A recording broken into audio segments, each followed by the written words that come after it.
Chapter 1. Everything on Schedule. If you had asked me just a few weeks ago what the American dream looked like, I probably would have pointed at my own life, right down to the white mailbox at the end of our freshly mowed lawn. Our house was the kind of place you see in a Home Depot commercial. Navy shutters, a porch swing that Mark hung himself, flower pots with petunias that seemed to bloom just to please the neighbors. Inside, every morning moved with military precision. At least that's how it looked from the outside. Mark, my husband of nearly 20 years, always woke first. I'd hear the creak of floorboards as he shuffled into the kitchen, still half asleep, searching for his favorite mug, the big blue one from our trip to Cape Cod. He never let anyone else use it. Jake, our 17-year-old, would roll out of bed 10 minutes before his alarm, never speaking a word before noon, earbuds already in, thumbs flying over his phone.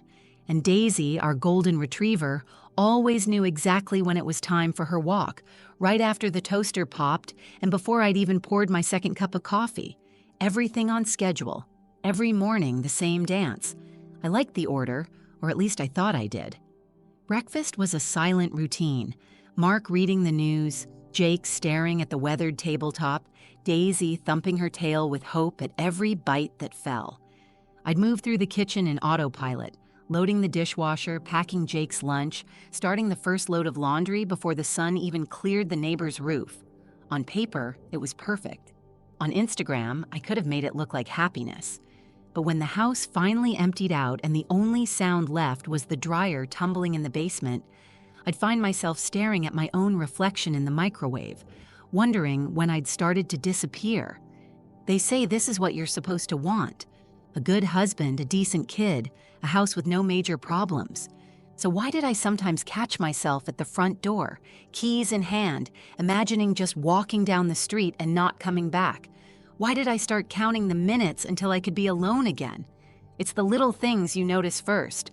Mark working later and later, texting in the garage with the door closed, Jake locking his bedroom door, hiding whatever he was doing from both of us, Daisy whining at the window at odd hours, restless, as if she could sense something brewing under the surface. Maybe this is just what happens after 2 decades together, I'd tell myself. Kids grow up, husbands get busy, dogs get old, and women like me become invisible.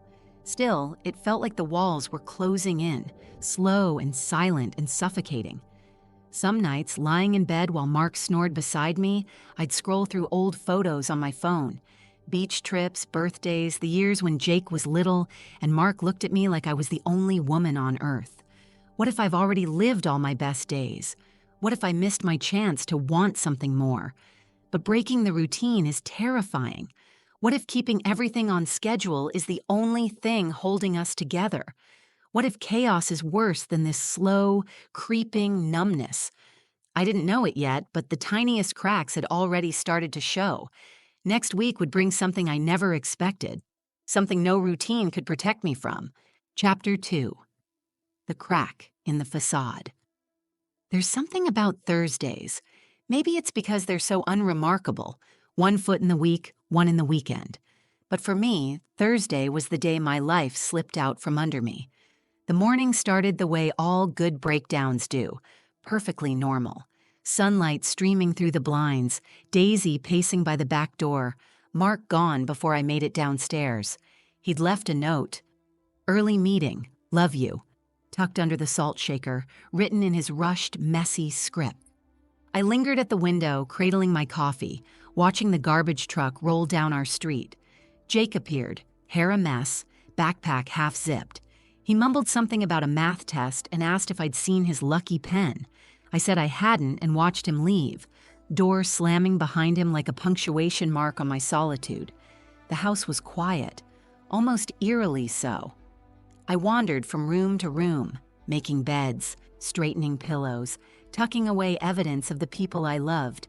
Every detail was exactly as it should be, and yet the air felt charged, electric with the sense that something was about to break. I found the first clue in Mark's sock drawer. It was accidental, a slip of paper tucked between old birthday cards and mismatched socks. A receipt, dated last Friday, for a hotel 30 miles away. One king room, dinner for two, and a bottle of wine expensive enough to sting. I stared at it for a long time, willing it to make sense. Maybe it was a business dinner, I thought. Maybe he just needed to escape, just like I sometimes wanted to. But my stomach churned as I ran my fingers over the paper, feeling the edges, the ink, the truth creeping in. I told myself not to jump to conclusions. It's probably nothing. But that's what I'd been telling myself for months. About the late nights, the new cologne he started wearing, the gym membership that was suddenly so important, even though he'd never cared about fitness before. I tried to go about my day, grocery shopping, replying to emails, walking Daisy, but the receipt burned in my pocket like a secret I could never unsee. Everywhere I looked, the house felt different. The family photos on the staircase, the souvenirs from old vacations, even the echo of Jake's laughter in the hall. Suddenly, it all seemed fragile. Like our whole life together was a row of glass figurines, one nudge away from shattering. I kept thinking, what if everyone else sees it before I do? What if I'm the last one to realize my own marriage is falling apart? By the time Mark came home, the sun was setting, painting the living room in gold and shadow. He walked in, loosened his tie, kissed me on the cheek like he always did. But I noticed how he flinched just a little when I looked him in the eye. I noticed how he avoided my questions, talking instead about the new project at work, the traffic on the highway, anything except us. Dinner was a quiet affair. Jake on his phone, Mark staring at the TV, me pushing food around my plate while my mind raced. I could feel the pressure building, a storm gathering on the edge of everything I thought I knew. Later that night, after everyone was asleep, I lay awake replaying every detail. The receipt in the drawer, the late-night texts, the strange tension in Mark's voice. Was it really possible that the life I'd built was built on nothing at all? I wanted to scream. I wanted to run. But most of all, I wanted to know the truth, even if it destroyed me. What I didn't realize yet was this. Sometimes the cracks in the facade are what let the light in. Chapter 3. The Storm Breaks. If you've ever watched a thunderstorm gather in the summer sky, how the air feels thick, heavy, electric, you know what that weekend felt like in our house. I couldn't eat, couldn't sleep. Every sound made me jump. The dryer buzz, Daisy's nails clicking on the tile, Mark's footsteps in the hallway. The hotel receipt burned a hole in my dresser drawer. I couldn't decide whether to confront Mark or just pretend I hadn't found it. The thought of asking him, of hearing whatever answer he might invent, made my heart hammer in my chest. What would you do? Would you ask? Or would you keep pretending everything's fine, hoping the truth just goes away? Saturday morning, Jake left early for a friend's house. Mark was out for his run, though the only running he ever did lately was away from our problems. I found myself wandering through the house, picking up dirty socks, straightening picture frames, desperate for something, anything to distract me from the questions screaming in my mind. By noon, the sky outside had darkened. A storm was coming, both outside and in. When Mark finally came home, he was damp from the rain, his hair plastered to his forehead, face drawn and tired. He dropped his keys in the bowl by the door, like always, but something in his posture had changed, shoulders hunched, eyes avoiding mine. "I picked up lunch," he said, holding up a paper bag. His voice was too cheerful, too bright. I watched him unpack the sandwiches, my hands trembling. The silence between us was thick enough to choke on. I wanted to scream, to throw the hotel receipt in his face, to demand the truth. Instead, I heard myself say, "Thanks," and nothing more. We ate in silence. Daisy begged at our feet, the only one acting normal. After lunch, Mark disappeared into the garage. I stared at the closed door for a long time, every instinct screaming that something was very, very wrong. Was he calling her? Was this how affairs worked? Stealing moments between bites of cold turkey sandwich, hiding in the garage like a teenager? I'd always thought I'd know what to do if I ever faced something like this. But now that it was real, I felt paralyzed. As the rain hammered against the windows, I started cleaning the kitchen with a ferocity I didn't recognize. Scrubbing countertops, slamming cabinet doors, anything to drown out the noise in my own head. Isn't it strange? The things we do to avoid asking the one question we most need answered? Late that afternoon, Mark emerged from the garage, looking even more exhausted than before. "I'm gonna lie down," he mumbled, heading upstairs. I waited until I heard the bedroom door close, then grabbed my phone and went outside. The storm had broken, rain slashing sideways, thunder rumbling low and angry. I stood under the porch roof, breathing in the wet, charged air, and finally did what I'd been dreading all day. I called my sister. Hearing her voice, steady and familiar, almost broke me. I told her everything: the hotel receipt, the late nights, the empty silence between Mark and me. She didn't say, "I told you so." She just listened, then said, "You're stronger than you think, Em. You don't have to figure it all out today, but you do deserve the truth." Her words echoed in my head long after we hung up. That night, as Mark slept beside me, I stared at the ceiling, wide awake. Tomorrow, I promised myself. Tomorrow I'll ask him. Tomorrow I'll stop pretending. The storm had come. There was no more hiding. And maybe, just maybe, the real test wasn't whether I could keep the family together, but whether I could finally put myself first. Chapter 4. The Confrontation. You never think the day will come when you have to look your partner in the eye and ask the question you're terrified to know the answer to. Sunday morning, the rain had finally stopped, but the air was thick. The world outside washed clean, leaving the truth exposed and raw. I woke up before Mark. I lay there for a long time, staring at the ceiling, listening to the soft, measured sound of his breathing. In that stillness, I knew I couldn't go on like this, not for one more day. Have you ever reached the point where the fear of knowing the truth is less than the fear of never asking? Jake was still asleep. Daisy snored quietly at the foot of the bed. Mark stirred as I got up and went downstairs, coffee already brewing in the kitchen. The smell filled the house, familiar, comforting, almost enough to make me believe nothing had changed, but everything had. When Mark finally came down, he looked surprised to see me sitting at the table, a folder in front of me.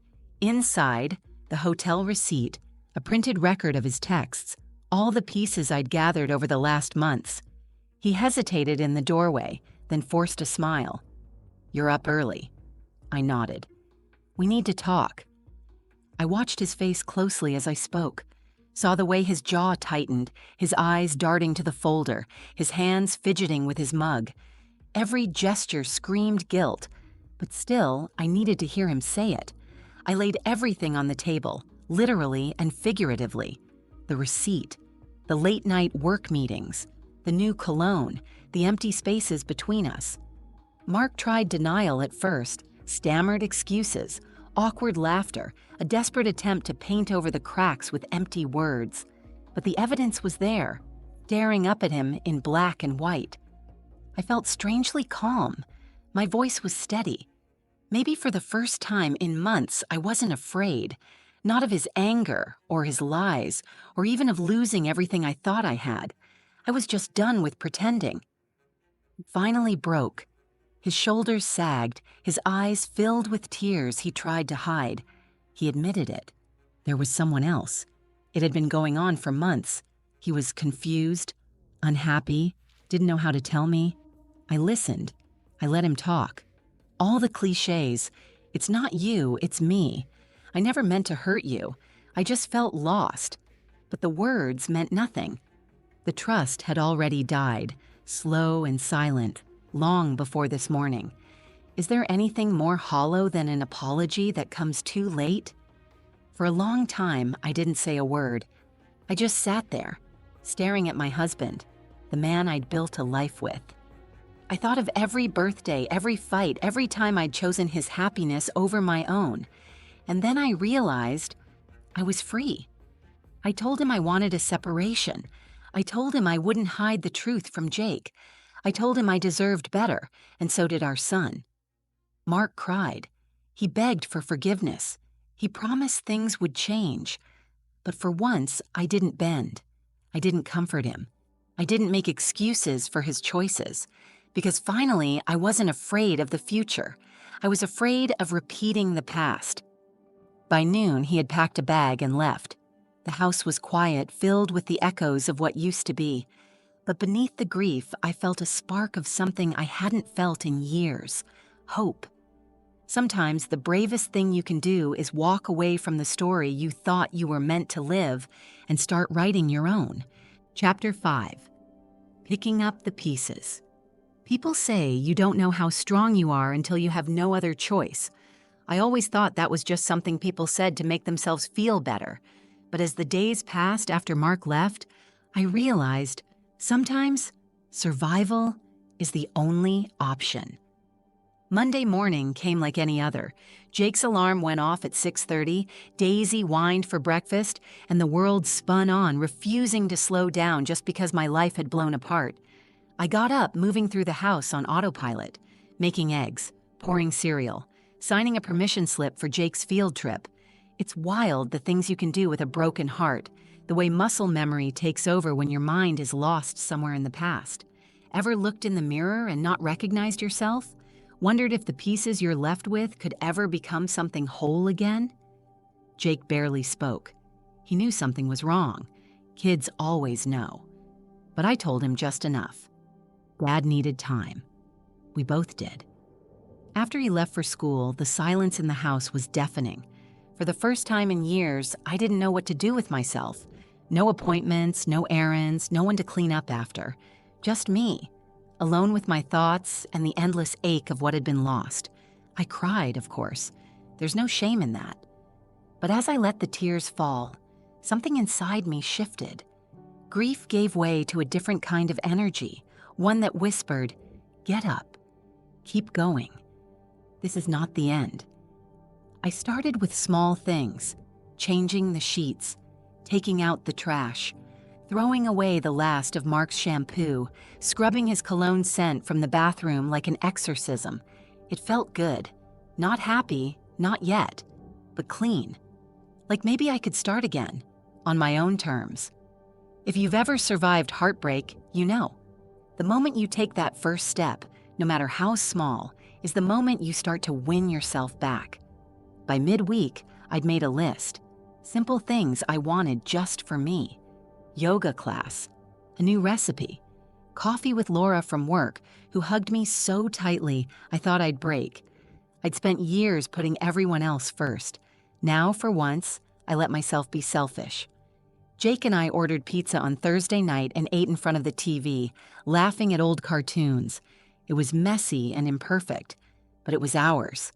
I looked at my son, at his resilience, his easy smile even in the middle of chaos, and realized I was healing too. Not all at once, not in any neat movie montage way. Piece by piece, I was becoming someone new, someone stronger. You don't have to be unbreakable to survive. You just have to decide that you're worth saving. Chapter 6. Becoming Myself. They say the hardest part of starting over isn't what you lose, it's who you become.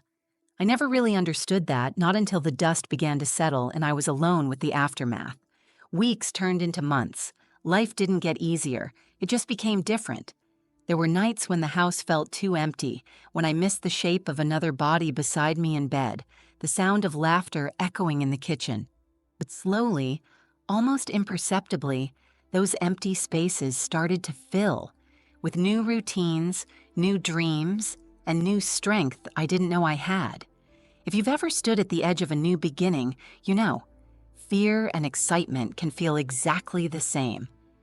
I started to do things for myself, not out of defiance, but out of curiosity. I signed up for an art class at the community center, something I'd always wanted but never dared. On Saturday mornings, I'd walk to the farmer's market and buy fresh flowers for the kitchen, just because they made me smile. I stopped checking Mark's social media, stopped wondering what he was doing or who he was with. It was like letting go of a weight I'd carried for years, one I barely remembered picking up. Jake and I grew closer too. We learned how to talk about hard things, about sadness, about anger, about forgiveness. There were messy days, of course. Tears, slammed doors, mistakes. But there was laughter again, inside jokes, a feeling that maybe, just maybe, we were going to be okay. I looked for small victories, getting the leaky faucet fixed on my own, negotiating a raise at work, even though my voice shook in the meeting, realizing I could sleep through the night without waking up anxious. What would you do if nobody was watching? Who would you become if you didn't have to play the role someone else wrote for you? The turning point came on a Tuesday afternoon, standing in my own backyard, watching the sunlight shift through the trees. For the first time, I felt at home in my life, not just in my house. I realized the story I'd been telling myself, that I needed to be needed, that my worth was measured by how much I could give, was never really true. I was enough, just as I was. Not perfect, not invincible, not fearless, but real. And that was all I ever needed. Moral: you don't need to have all the answers to begin again. Sometimes, starting over is the bravest, truest thing you'll ever do. And sometimes, the person you become on the other side of heartbreak is the one you were always meant to be.